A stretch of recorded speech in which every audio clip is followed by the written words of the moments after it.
Hello friends, कैसे हैं आप सब। जय हिंद। चलिए आज जिस वीडियो में बात करेंगे वो वीडियो जो है वो स्पेशल जो है वो ऑर्गेनिक केमिस्ट्री का बेसिक है, इसीलिए इस टॉपिक का ही नाम रखे हैं बेसिक ऑर्गेनिक केमिस्ट्री।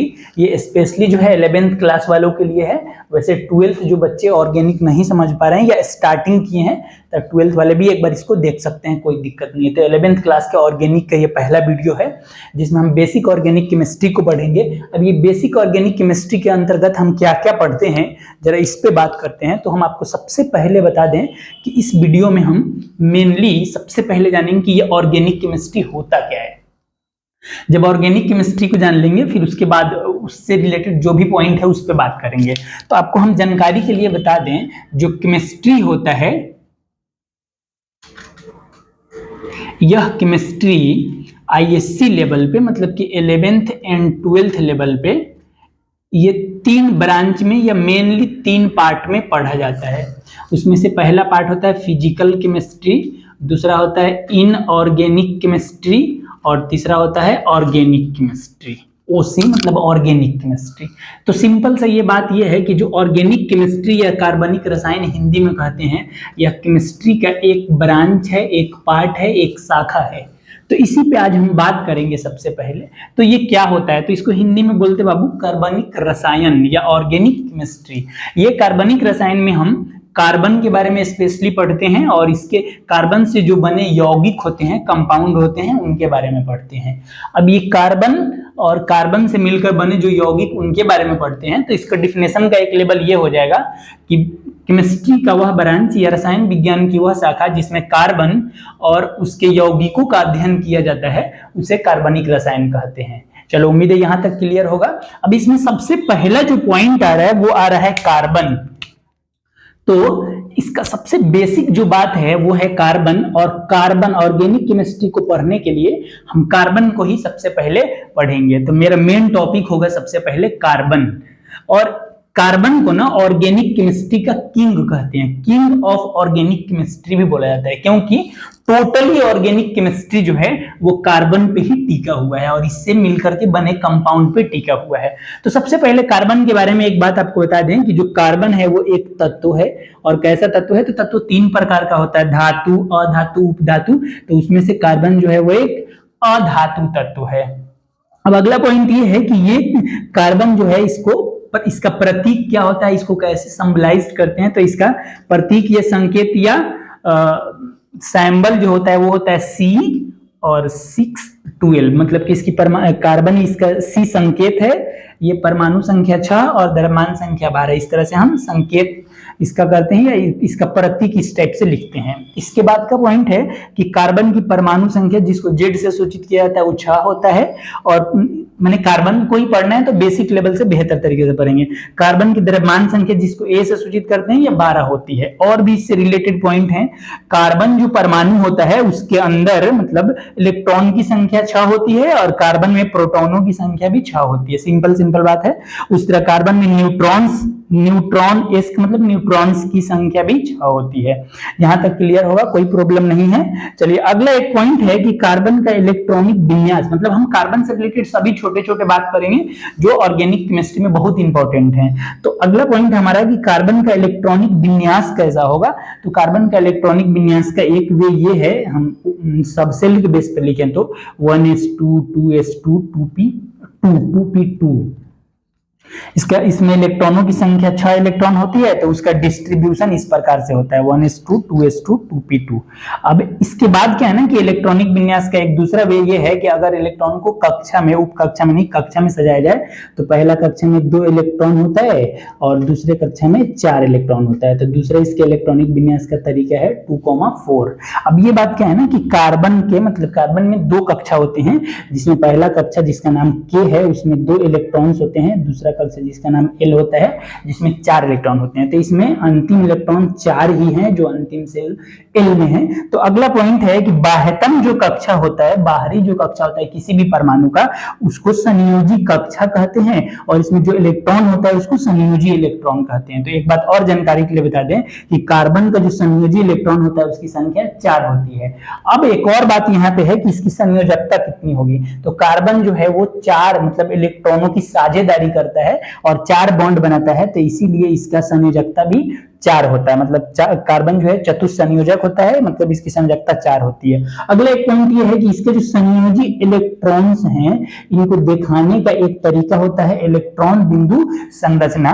तो कार्बन के इलेक्ट्रॉन बिंदु संरचना अगर लिखने के लिए बोले तो कार्बन के इलेक्ट्रॉन बिंदु संरचना इस प्रकार से होता है। कार्बन के चारों तरफ 4 इलेक्ट्रॉन होते हैं बारीक कक्षा में, तो 4 इलेक्ट्रॉन को इस तरह से दिखाते हैं। अच्छा, इसका एक और तरीका ये भी हो सकता है कि ये कोई जरूरी नहीं है कि चारों तरफ ही हो, ये कार्बन का जो इलेक्ट्रॉन है दोनों तरफ 2-2 इलेक्ट्रॉन्स भी हो सकते हैं। आप जैसे भी बैठेंगे, इसका एक तरीका ये भी हो सकता है कि कार्बन के एक तरफ 3 इलेक्ट्रॉन्स हो और एक तरफ 1 इलेक्ट्रॉन्स हो। इस टाइप से भी हम ये दिखा सकते हैं इलेक्ट्रॉन बिंदु संरचना को। फिर उसके बाद का पॉइंट है कि कार्बन का बॉन्ड कितना होगा। तो वो सिंपल बात है, 4 इलेक्ट्रॉन है तो 4 ये इलेक्ट्रॉनों की साझेदारी करता है और बॉन्ड बनाता है। तो यहाँ पे इसमें 4 बॉन्ड बनते हैं, इसको मैंने सहसंयोजी आबंध कहते हैं। कार्बन 4 सहसंयोजी आबंध बनाता है।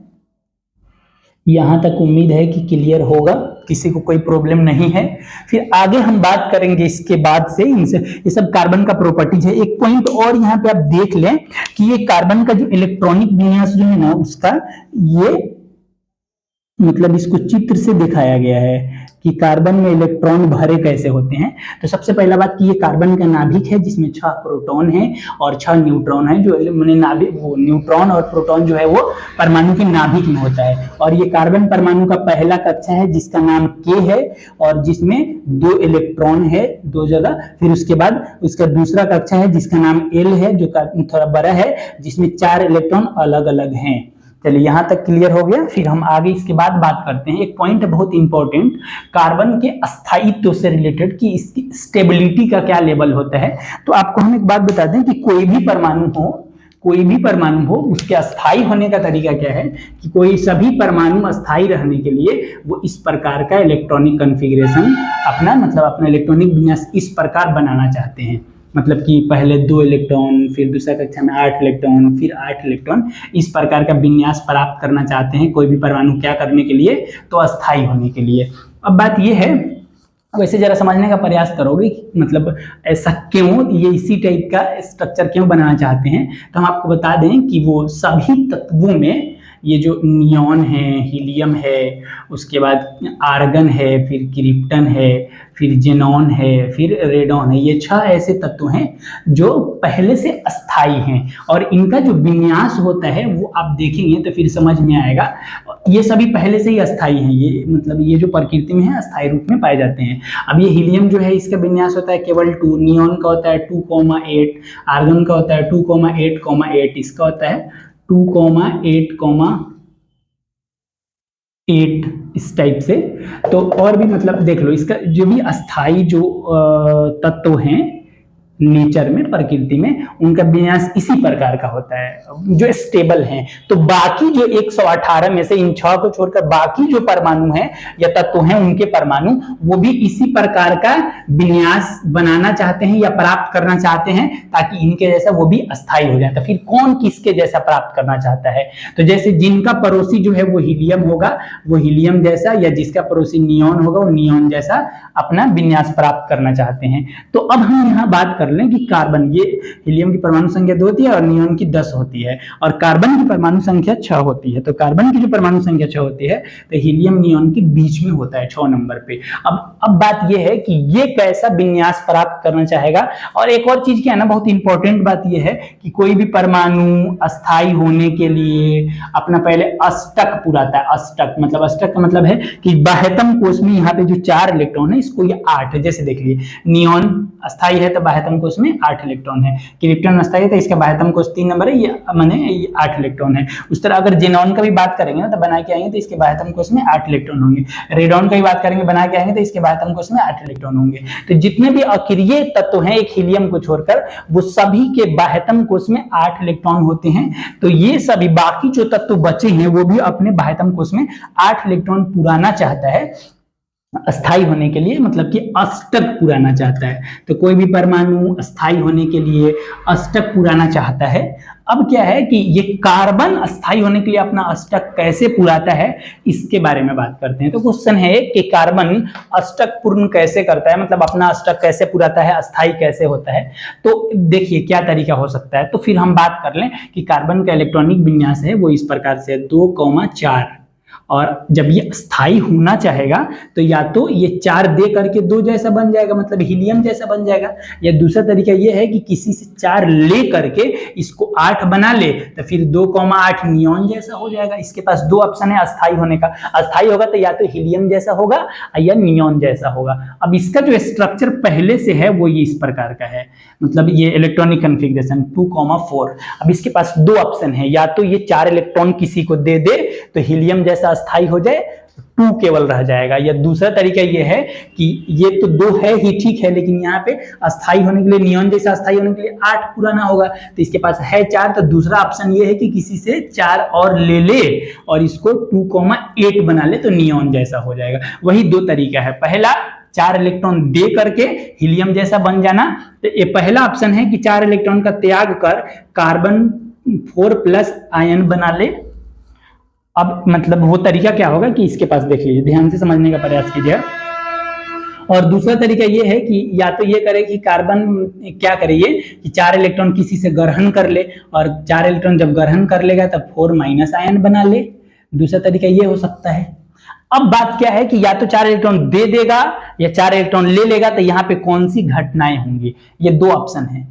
अब आगे बात करेंगे तो फिर निष्कर्ष कुछ निकलेगा। तो देखिएगा ध्यान से एक बात समझने का प्रयास कीजिएगा कि इसके मतलब कार्बन के अंदर 6 प्रोटॉन होते हैं और 6 इलेक्ट्रॉन होते हैं। इसमें से पहली स्थिति में 4 इलेक्ट्रॉन निकालना है। तो हम एक बात आपको बता दें कि ये मान लेते हैं कि 6 प्रोटॉन जो हैं वो 6 इलेक्ट्रॉन को बांध करके रखे हुए हैं पूरी मजबूती के साथ। अब क्या है कि हमको इलेक्ट्रॉन निकालना है, एक इलेक्ट्रॉन निकाल देते हैं, ऊर्जा देकर के इलेक्ट्रॉन निकाल लेते हैं। तो अब क्या होगा कि 6 प्रोटॉन जो हैं वो 5 इलेक्ट्रॉन को बांध करके रखेंगे।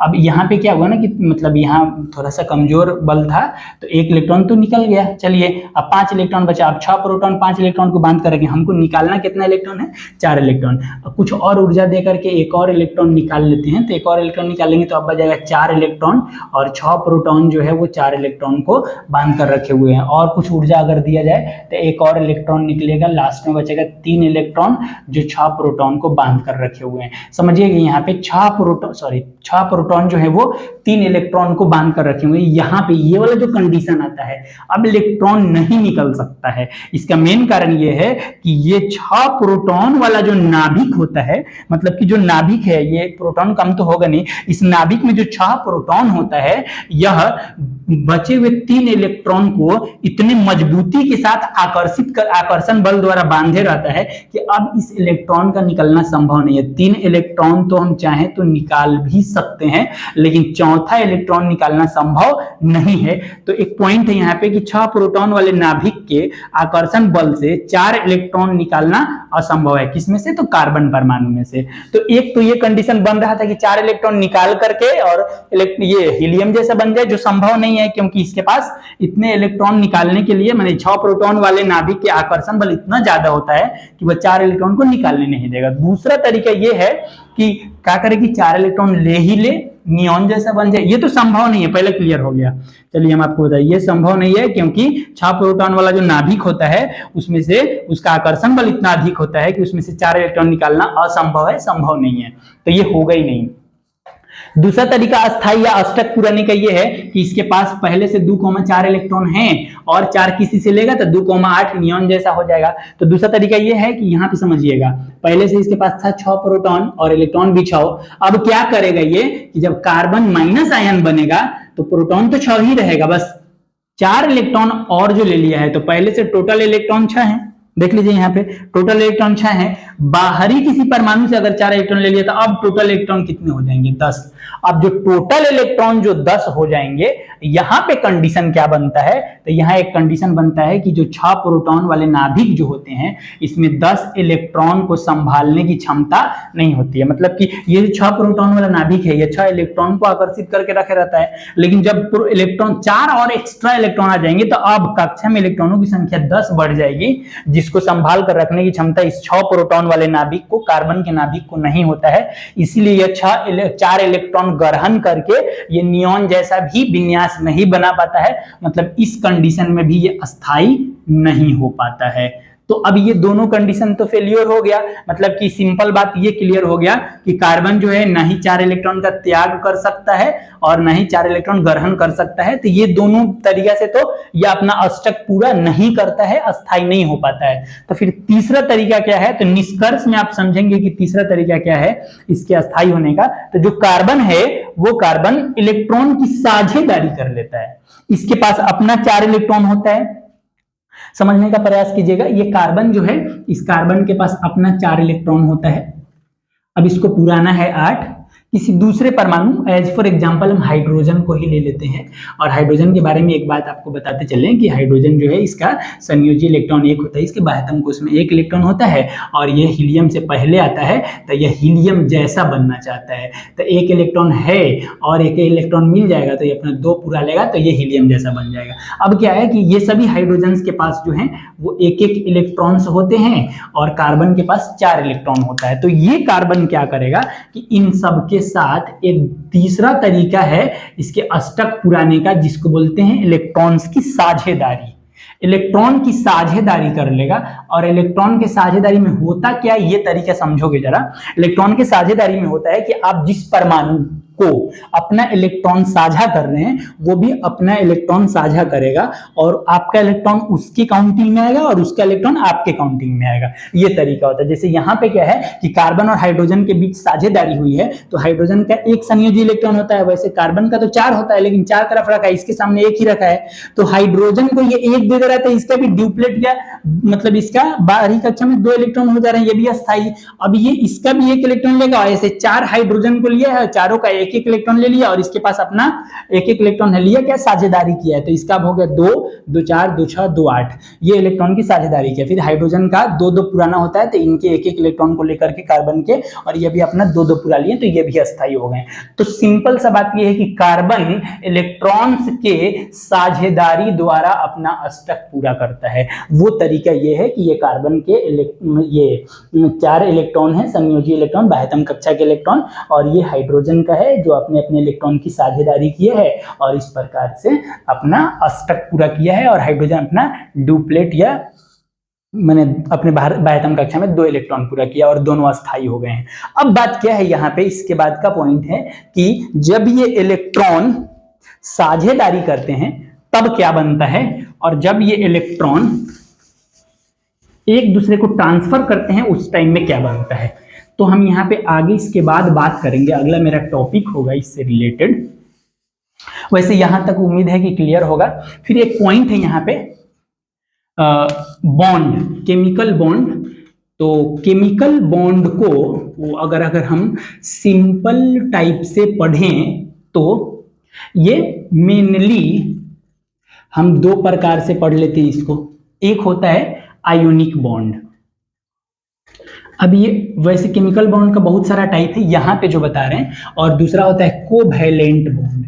अब ये आयोनिक बॉन्ड और कोवैलेंट बॉन्ड क्या होता है, तो हम आपको बता दें यहाँ पे जानकारी के लिए कि आयोनिक बॉन्ड में क्या होता है, तो इलेक्ट्रॉन का ट्रांसफर होता है। इलेक्ट्रॉन के स्थानांतरण से, ट्रांसफर से, इलेक्ट्रॉन के ट्रांसफर से जो बॉन्ड बनता है उसको बोलते हैं आयोनिक बॉन्ड, और इलेक्ट्रॉन के शेयरिंग से जो बॉन्ड बनता है, इलेक्ट्रॉन के शेयरिंग से जो बॉन्ड बनता है उसको बोलते हैं कोवैलेंट बॉन्ड। अब ये इलेक्ट्रॉन के ट्रांसफर और शेयरिंग का क्या तरीका है इसको जरा समझोगे। जैसे शेयरिंग का मतलब ये होता है कि अगर हम किसी चीज को किसी के साथ शेयर कर रहे हैं तो वो मेरे पास भी हो और उसके पास भी हो। और वो ट्रांसफर का मतलब ये होता है कि अगर हम किसी चीज को किसी दूसरे से के पास ट्रांसफर कर रहे हैं तो वो जिसके पास ट्रांसफर किए उसके पास चला गया, मेरे पास नहीं है। एग्जाम्पल के लिए क्या है कि अगर आप पैसा किसी को भेज रहे हैं, पैसा आप अपने भाई के पास अगर भेज रहे हैं, आप भेज रहे हैं कहाँ पे, भाई के पास। मान लेते हैं कि 50 रुपया आप भेजे हैं आप कहाँ पे, भाई के पास। तो जब यहां से समझिएगा बात को, टोटली आपके पास है 500 रुपया, सपोज डेट आप 50 रुपया अगर भेज दिए और भाई के पास अब हो गया 50 रुपया, लेकिन आपके पास हो गया 450 रुपया। ये क्या हुआ कि आप जब इसको भेज दिए हैं और वो भाई के पास चला गया और आपके पास नहीं रहा, तो इसको बोलते हैं ट्रांसफर करना। मतलब कि भेजने के बाद आपके पास नहीं है, उसके पास। तो पैसा हम किसी के पास मोबाइल से या फोन पे से या किसी भी माध्यम से भेजते हैं तो हम पैसा को क्या करते हैं, ट्रांसफर करते हैं। आप याद रखेंगे, हम पैसा को ट्रांसफर करते हैं। तो ये इलेक्ट्रॉन के ट्रांसफर का ये मतलब है कि कोई एटम, कोई परमाणु अपना इलेक्ट्रॉन किसी दूसरे परमाणु को सपाही दे दिया, मतलब फाइनली दे ही दिया हो। अब ये शेयरिंग क्या होता है, तो जैसे हम मान लेते हैं कि व्हाट्सएप में हमारे पास कोई फोटो आया।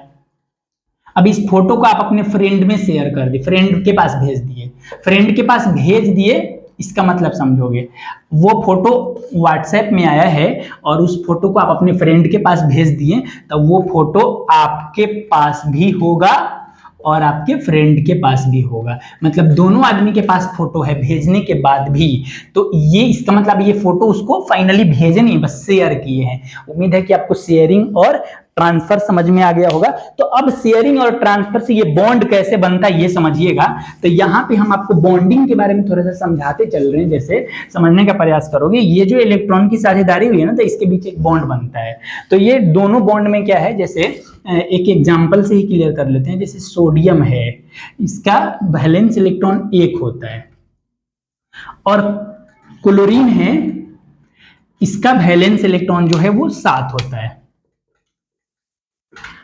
वैसे इसका पूरे अगर हम वो आपको स्ट्रक्चर बताएं, स्ट्रक्चर का सेंस है कि इसका इलेक्ट्रॉनिक कन्वर्ट 2,8,1 होता है, इसको होता है 2,8,7। अब क्या है ना कि ये अपना 1 दे देगा तो 2,8 जैसा हो जाएगा, और वो क्लोरीन जो है ये 1 ले लेगा तो ये 2,8,8 टाइप का हो जाएगा। तो एक तरीका ये है कि ये अपना इलेक्ट्रॉन जो है उसको दे दे, एक इलेक्ट्रॉन जो बाह्यतम सेल में होता है, तो ये जो अपना इलेक्ट्रॉन उसको देगा सोडियम। तो सोडियम अपना इलेक्ट्रॉन जो फाइनली दिया है तो ये सोडियम आयन बनाएगा, और क्लोरीन इसका इलेक्ट्रॉन लिया तो क्लोराइड आयन बनेगा। तो यहाँ पे सोडियम और क्लोरीन के बीच जो बॉन्ड बनेगा इसी को बोलते हैं आयनिक आबंध या आयोनिक बॉन्ड। आयनिक आबंध या आयोनिक बॉन्ड। वैसे हम इसको यहाँ पे बहुत जरूरी नहीं था इसको बताना, लेकिन फिर भी अगर बात कर रहे हैं तो क्लियर होना ही चाहिए। चलिए अब जरा सहसंयोजक आबंध या कोवैलेंट बॉन्ड पे बात करते हैं। इसमें क्या होता है, जैसे बहुत अच्छा एग्जांपल यहाँ पे था, यहाँ पे जो बॉन्डिंग बना उसको आयनिक आबंध कहते हैं। इसका एग्जांपल ले लेते हैं। जैसे मान लेते हैं कि एक हाइड्रोजन है, इसके बाह्यतम कोश में 1 इलेक्ट्रॉन है, और एक और हाइड्रोजन हो जाए जो इसके साथ जुड़ना चाहता है, इसके भी बाह्यतम कोश में 1 इलेक्ट्रॉन है। तो तरीका क्या है कि ये अपना इलेक्ट्रॉन उसको दे देगा तो फिर इसके पास कुछ नहीं बचेगा, विन्यास चाहिए इस टाइप का। फिर वो अगर इसको अपना इलेक्ट्रॉन दे देता है तो ये तो दुपुर जाएगा, लेकिन उसके पास कुछ नहीं बचेगा। तो दोनों में एक अंडरस्टैंडिंग होता है कि दोनों क्या करते हैं कि अपने अपने इलेक्ट्रॉन की इस टाइप से शेयरिंग कर लेते हैं।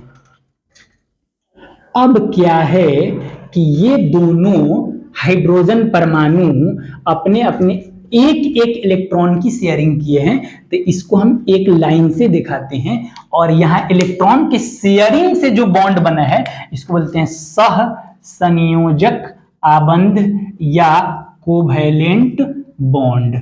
अब क्या है कि सहसंयोजक आबंध और कोवैलेंट बॉन्ड ये कार्बन भी बनाता है, क्योंकि कार्बन जो है वो तो इलेक्ट्रॉन को ना ही देता है और ना ही लेता है। मतलब इसमें इलेक्ट्रॉन के ट्रांसफर का तो कोई मतलब प्रॉपर्टीज ही नहीं है, तो फिर ये इलेक्ट्रॉन की ट्रांसफर करेगा भी नहीं। तो फिर कार्बन क्या करता है, तो इलेक्ट्रॉनों की साझेदारी से अष्टक पूरा करता है। तो इसीलिए अगला एक पॉइंट था, इतना बताने का मुख्य उद्देश्य ये है कि कार्बन के बारे में हम एक बात लिखेंगे कि कार्बन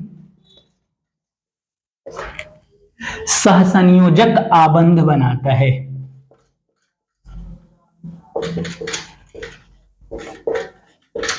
कार्बन सहसंयोजक आबंध बनाता है।